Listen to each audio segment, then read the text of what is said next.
Բարև ձեզ հարգելի հեռուստադիտողներ, Եվրոմեդիա տաղավարում այսօր զրուցելու ենք ազգային ժողովի պատգամավոր Հովիկ Աղազարյանի հետ։ Շնորհակալ եմ հրավեր ընդունելու համար, պարոն Աղազարյան։ Պարոն Աղազարյան, գանք սկզբից մինչև ընտրությունների արդյունքների անդրադառնալ եմ, հասկանանք ինչու ձեր կուսակցությունը, այսպես ասած, ինչ որ մի փուլից համարյա ընտրություններից մի 2 օր առաջ, այսպես մտքափոխվեց ու ասեց, որ չենք մասնակցում ընտրություններին, ինչն էր խնդիրը։ Վստահ չէիք, որ Շեմը կհաղթարարեք, չհաջողվեց մյուս ուժերի հետ այսպես համաձայնության գալ, քանի որ ասում եք դաշինքով ենք մասնակցում։ Գուցե ձեր առաջարկը չընդունեցին ոչ ոք։ Ինչու վերջի պահին հրաժարվեցինք, դա պայմանավորված է այն հանգամանքով, որ մենք որոշ քաղաքական ուժերի հետ բանակցությունների մեջ էինք, այսպես կոչված միասին ընտրությունների գնալու կոնտեքստում, որովհետև մենք վստահ չէինք, որ մենք նորաստեղծ կուսակցություն ենք եւ հնարավորություն կունենանք հաղթահարելու 4%-անոց շեմը, այդ դեպքում մենք պատկերացնենք հավաքել ենք 3.9% ձայն եւ հետեւաբար չենք հաղթահարել շեմը, իսկ պարոն Ասլանյանը եւ ես միշտ հայտարարել ենք, որ մենք ամեն ինչ պետք է անենք, մեր համեստ ներդրումը բերենք, որպեսզի Նիկոլ Փաշինյանը չվերարտադրվի որպես Հայաստանի Հանրապետության վարչապետ։ Բայց այդ դեպքում մենք փաստորեն պետք է նպաստեինք Նիկոլ Փաշինյանի վերարտադրությանը, որտեղ այդ 3.9%-ի մեծ մասը պետք է գնար Իրան, ինչպես ոչ թե եղավ, կներեք, ինչպես լինում է, հուսանք Սամնական դատարանի ինչպես լինում է Բարգավաճ Հայաստանի դեպքում։ Այդ պատճառով նաև մենք բան։ Այսինքն փոքր ուժերը ըստ ձեզ նրանց մասնակցությունը նպաստել են Նիկոլ Փաշինյանի ձայների բարձրացմանը։ Այդպես է ստացվում։ Մյուս ուժերի մասնակցությունը։ Դա շատ մեծ քրկա պետք է այդ բան անելու համար։ Դե օրինակ իրենք ասում են մենք որևէ ձայն չենք փոշիացրել։ Չէ, տեսեք, 17% ձայն, եթե Բարգավաճ Հայաստանը մնաց կարգավիճակում, 17% ձայն փոշիացված է։ Այդ 17%-ի մեծ մասը գնացել է այն ուժին, որը 50%-ը չի հաղթահարել, եւ այսօր Արտվարշյանը պետք է ունենա 64 մանդատ, ոչ թե 61 նույնիսկ։ Այսինքն ի՞նչ է նշանակում։ Ես որևէ մեկին չեմ մեղադրում, որևէ քաղաքական ուժի չեմ մեղադրում, որ ինքը ինչի է մասնակցել։ Ամեն մեկը գտնում է, որ ինքը իր մասնակցությամբ ինչ-որ բանի հետ պետք է նպաստի պայքարի ձևն է եւ այլ։ Ես հակառակը դատապարտում եմ եւ մեղադրում եմ մեծ ուժերին իրենց ավելի շատ այլ հնարավոր, ֆինանսական եւ այլ հնարավորություն, կազմակերպչական հնարավորությունից ելնելով, ես իրենց եմ դատապարտում, որ չկարողացան ընդդիմադիր դաշտը կոնսոլիդացնել։ Դուք ում հետ եք բանակցություն, գիտեմ, որ Լուսավոր Հայաստան, բացի նրանցից որ ուժի հետ եք։ Լուսավոր Հայաստան, բոլորին դեմ եմ, այդ երկուսի անունները կարամ տամ։ Ինչ եք առաջարկել, որ մյուսներին եւս 2-3 կային, դա անունները հարմար չեմ գտնում։ Ինչ եք առաջարկել, որ ձեզ մերժել են։ Ոչ ոք հատու որևէ բան չէ, Գուցե մեծ պահանջներ եք դրել։ Չէ։ Նույնիսկ բանի ժամանակ, ասենք, բոլորին դեմ եմ, մենք առաջարկեցինք, որ պարոն Ասլանյանը եւ ես դրենք վերջի համարները, օրինակի համար։ Ասենք, այդպեսի բան չէ։ Ուղղակի տարբեր պատճառներով չստացվեց այդ համագործակցությունը, բայց ես նորից եմ ասում, որևէ մեկին փոքր ուժերից, որոնք քիչ ձայն հավաքել, ես չեմ դատապարտում։ Ես դատապարտում եմ խոշոր ուժերին, որոնք չգնացին ընդդիմադիր դաշտի կոնսոլիդացիայի ճանապարհով։ Բոլորը ուզում էին լինել կինոյի տղեն, Դևին իրենք սպանել։ Դևը Նիկոլ Փաշինյանն էր, ձեր ասած։ Որը։ Պայմանական էր, ասենք, բանն է, գեղարվեստական։ Այս արդյունքները, այս պատկերը դե ակնհայտ էր, հա, որ իշխող ուժը իր այսպես ընտրազանգված ունի նման արդյունքներ 64 մանդատ, հա, մոտավոր արդեն 50-ին հասնող տոկոս, սպասելի էր թե ոչ նման արդյունքները։ Ճիշտ ասած, պետք է խոստովանեմ, որ այս ճանապարհով որ գնաց, սպասելի չէր։ Այդ ճանապարհներով որ կարար գնալ, դա կարելի էր ակնկալել, որ այդքան էլ հավաքի եւ ավելի շատ։ Բայց ըստ էության ինքը այդ ճանապարհներից մեկը ընտրեց։ Այս պահին Բարգավաճ Հայաստան կուսակցությունը ուղղակի ուժային եղանակով, ուժային որոշմամբ դուրս է մնացել խորհրդարանից։ Համաձայն եք, որի արդյունքում քաղաքացիական պայմանների կուսակցության մանդատների թիվը դառնում է 64, այս պայն այդպես է։ Տեսեք, այդ խախտումները էլեմենտար տեսակի, կեղծիքները էլեմենտար տեսակի։ Ենթադրենք թե կեղծվել է 10,000 ձայն, 10,000 ձայն, եւ ապացուցվել է։ Եվ այդ 10,000 ձայնը կարող է ընտրությունների արդյունքի վրա չհասնի բացարձակապես։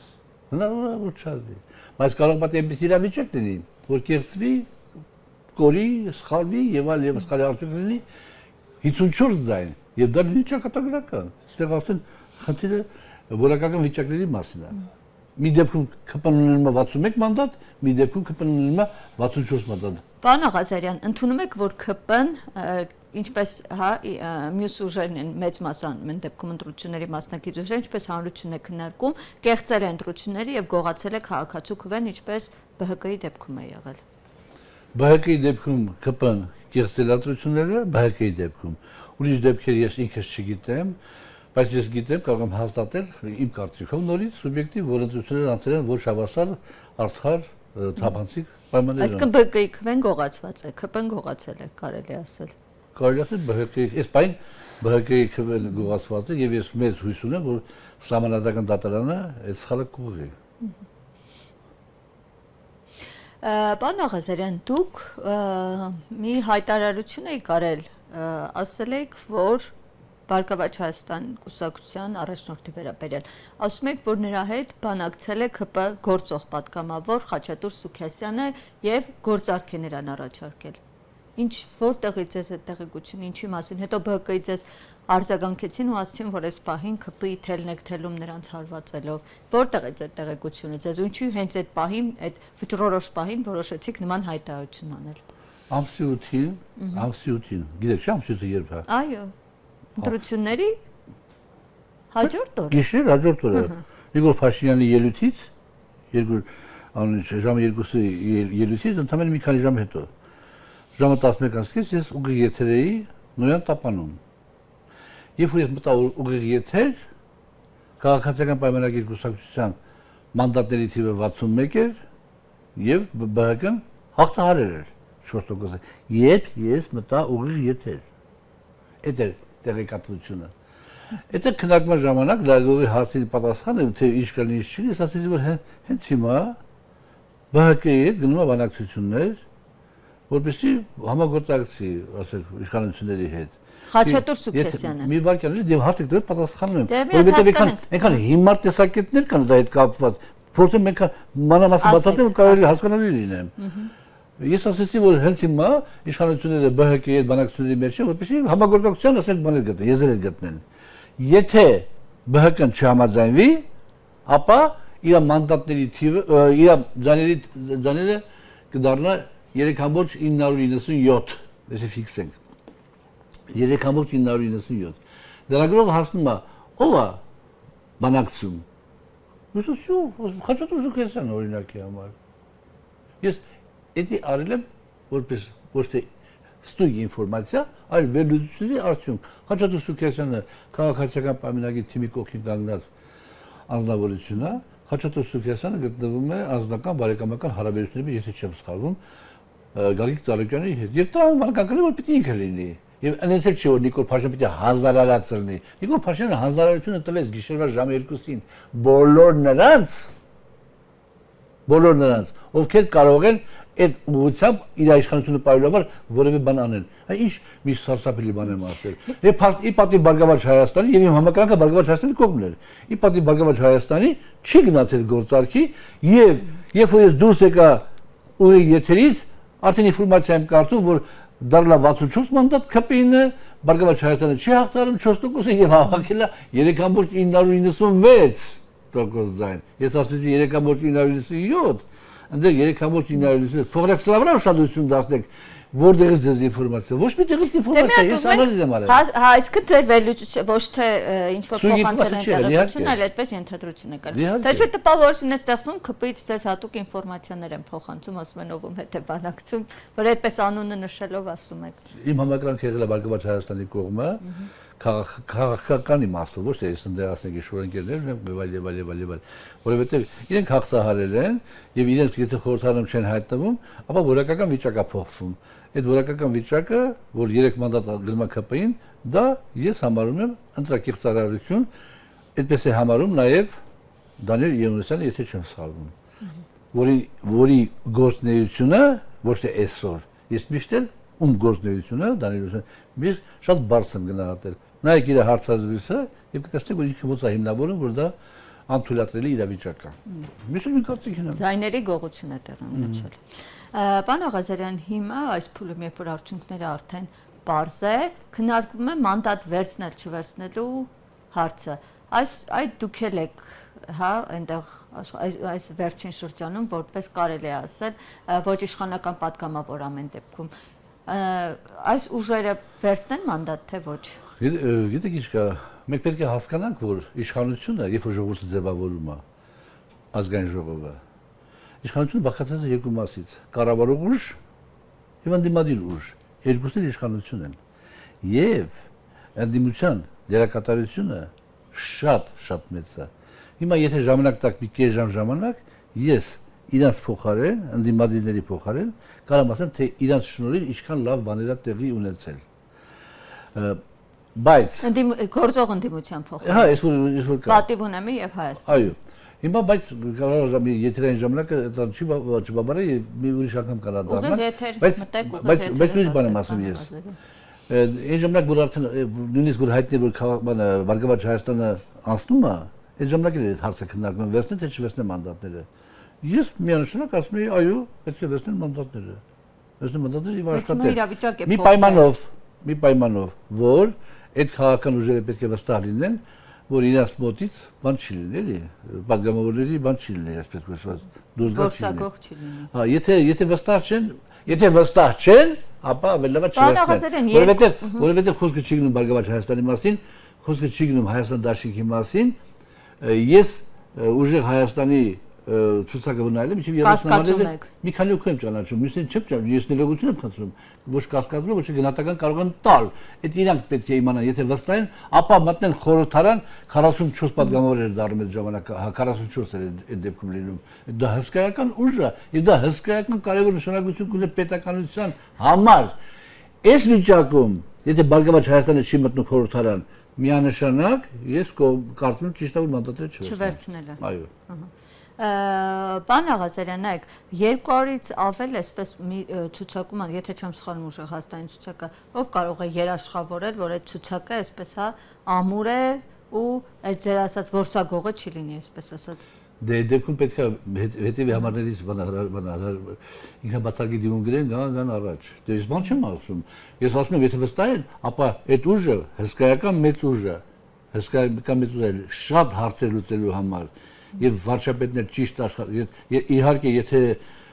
հա եւ վարչապետը ճիշտ աշխատելու դեպքում կարող այդ ուժը օգտագործի մանևրի իր արտաքին այսպես կոչված քաղաքականության դաշտում մանևրի եւ դա շատ կարեւոր է դա է հենց պարլամենտական համակարգի առավելությունը բայց նորից եմ ասում եթե պետք է հանգած այնպես լինի որ մի քանի օքի հասնեն քաղաքացիական պայմանագիրը կողքը եւ համանadական մեծամասնություն ունենա ապա դա ասեմ կներեք անթույլատրելի է այդ պիտի իրանք հաշվեն եւ Չեն բավական դեռ թե չվերցնեն իրաց որոշելիքն է։ Ստես այնտեղ ասում են, որ ԿՊ-ն իհարկե իրավական առումով խնդիրներ չի ունենա, եթե մանդատը չվերցնեն, բայց այստեղ լեգիտիմության հարց կստեղծվի, որ եթե խորհրդանում մի ուժ ներկայացված լինի, ձեզ Նիկոլ Փաշինյանին այդպես մտահոգում է այդ հարցը խորհրդանը լեգիտիմ կլինի, թե ոչ դուք նրա հետ այսպես հա շփում ունեցել եք։ Չէ, դա շատ կարևոր է։ Դա շատ կարևոր է եւ ինքը շատ վատ կզգա։ Այդ որով ասում է որ բանը թոչիկան էս կոմեկում այդ կերծում է ինքը։ Դե դա կարծես այսպես ասած թասիբի են գցում։ Հա, վերջը, հա, կերծում է։ Իհարկե լեգիտիմության մեծ խնդիր կար առաջ, հա, որովհետև հիմա եթե Բարգավաճ Հայաստանը չի մտնում խորհրդարան, սա նման ընտրակերտարարություն եւ իշխանության, այսպես կոչված հափշտակում ես չեմ հիշում որ դա տեղի ունեցել։ Այս կարգի թափանցիկ այս կարգի ակնհայտ եւ էսի բանը սա իր վատ հետևանքները կունենա անպայման եւ կարող պատահի դեպքում իշխող քաղաքական ուժը ստիպված լինի որոշ ժամանակ հետո գնա արտահայտ ընտրությունների ասում եք վատ հետևանքներ նկատի ունեք հանրային դե վարչապետը չի ունենա նախ օրինակ իմ համար եթե բանը Բարգավաճ Հայաստանը չմտա խորհրդարան ես իրան չեմ համարելու վարչապետ Ես Ուչ Լևոն Տեր-Պետրոսյանին չեմ համարել Հայաստանի Հանրապետության նախագահ, Ռոբերտ Քոչարյանին չեմ համարել Հայաստանի Հանրապետության նախագահ, Սերժ Սարգսյանին չեմ համարել Հայաստանի Հանրապետության նախագահ։ Համարել եմ իմ հայրենիքի, իմ երկրի ղեկավարներ, որովհետև բոլորի ժամանակ էլ Բուշ Լևոն Տեր-Պետրոսյանի եւ այլն ընտրությունները կեղծվել են։ Հիմա էլ Էզով եթե Նիկոլ Փաշինյանը դառնա վարչապետ, ես իրան չեմ համարի Հայաստանի Հանրապետության վարչապետ, կհամարեմ Հայաստանի Հանրապետության ղեկավար, ով իշխանությունը զավթել է։ Հիմա փառք Աստծո որ հուսով ենք, որ ուրիշ ուժերի ազդեցության տակ չի, մեր հայերն թող զավթատան են մի որոշ ժամանակ, բայց ես չեմ համարի վարչապետ։ Դա իմ համեստ տեսակետը։ Միջազգային հարաբերություններում դա շատ կարևոր է, երբ որ վարչապետը խոսում է եւ բոլորի իր զրուցակիցների մի մասը գտնում է, որ ինքը լեգիտիմ չի։ Դա վատ է պետության համար եւ հետեւաբար պետք է անպայման սահմանական դատարանը ամեն ինչը հաշվի առնի եւ թողնի 61 մանդատ եւ թող այդ ժամանակ մտնեն խորհրդարան ընդդիմադիր ուժերը, մանդատները վերցնեն եւ այս կամ այն հարցերի լուծման ժամանակ վարչապետը քաղաքացիական պայմանագիր կուսակցությունը ստիպված լինի կներեք բառի համար բազարների մեջ մտնի ընդդիմության հետ եւ դրանից մենակ պետությունը կշահի։ Սահմանադրական դատարանի վստահելիության մասին, եթե մի կողմից ասում են, որ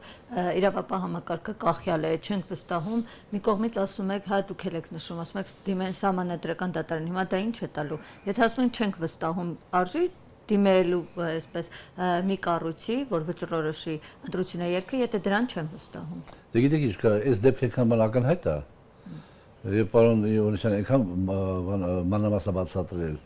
Եվ իրանք են դիմում սահմանադրական դատարան։ Ընդդիմությունը դիմի թե չդիմի, Դանիել Իոնիսյանը դիմում է սահմանադրական դատարան։ Եվ նույնիսկ մտածում են, որ կենտրոնական ընտրական հանձնաժողովին դատի տան, կամ չտան, մտածում են։ Իսկ այդ որոշումը ունեն, որ սահմանադրական դատարան դիմելու են։